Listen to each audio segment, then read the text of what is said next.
Praise the lord. ప్రభుతో ప్రతిదినం అనే యొక్క ఆడియో డివోషన్స్ ద్వారా మిమ్మల్ని కలుసుకునేటకు నాకు చాలా సంతోషంగా ఉంది.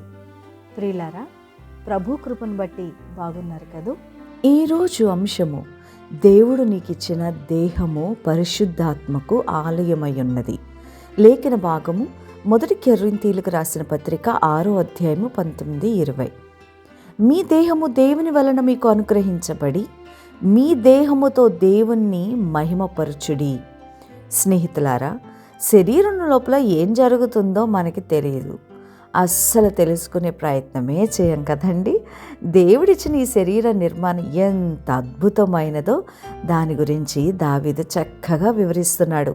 కీర్తనలు 139 13-16 వచనాలు చదివినట్లయితే, నా అంతరింద్రియములను నీవే కలుగజేసితివి, నా తల్లి గర్భమందు నన్ను నిర్మించిన వాడవు నీవే. నీవు నన్ను కలగజేసిన విధము చూడగా భయమును ఆశ్చర్యమును నాకు పుట్టుచున్నవి.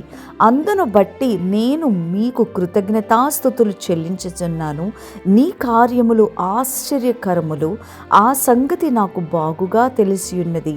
నేను రహస్యమందు పుట్టిన నాడు, భూమి యొక్క అగాధ స్థలములలో విచిత్రంగా నిర్మించబడిన నాడు నాకు కలిగిన ఎముకలను నీకు మరుగయుండలేదు. నేను పిండమునై ఉండగా నీ కన్నులు నన్ను చూచెను. ఆహా, ఎంత చక్కగా ఉన్నాయండి ఈ వాక్యాలు.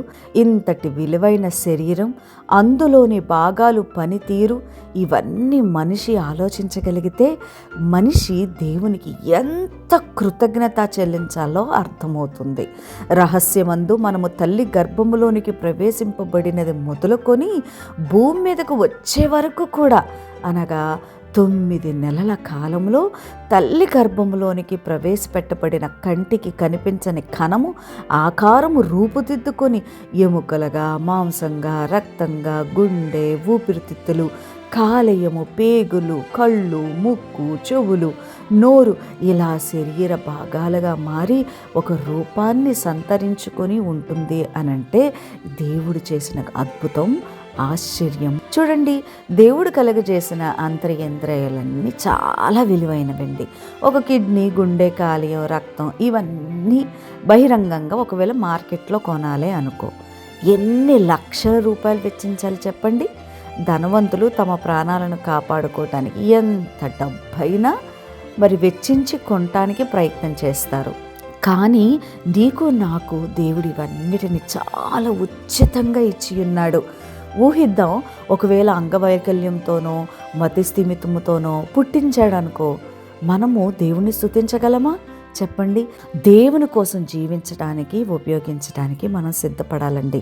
ప్రతి దినము కూడా మన దేహము ఈ పరిశుద్ధాత్మక ఆలయమై ఉన్నది కనుక దేవుని మహిమపరచటానికి పరిశుద్ధమైన జీవితం జీవిస్తూ, ఈ దేహముతో దేవుని ఘనపరుస్తూ, దేవుని పనికి ఈ శరీరాన్ని, ఈ దేహాన్ని ఉపయోగిస్తూ, అనుదినము నలగగొట్టుకుంటూ, దేవునికి కృతజ్ఞతాస్తుతులు చెల్లిస్తూ, దేవుని మాత్రమే మహిమపరచాలని ఈరోజు దేవుడు మనతో మాట్లాడుతున్నాడు. ప్రార్థన. మహాపరిశుద్ధుడు అయిన దేవా, నీవు మాకు అనుగ్రహించిన దేహముతో మేము ఈ లోకములో జీవించటానికి, లోక ఆశలు కలిగి ఉండటానికి కాదు, కానీ నిన్ను మహిమపరచడానికి అయ్యా నీ కృపను మాకు దయచేయమని అడుగుతూ యేసుక్రీస్తు అతి పరిశుద్ధ నామమున వేడుకొంచున్నాము తండ్రి. ఆమెన్.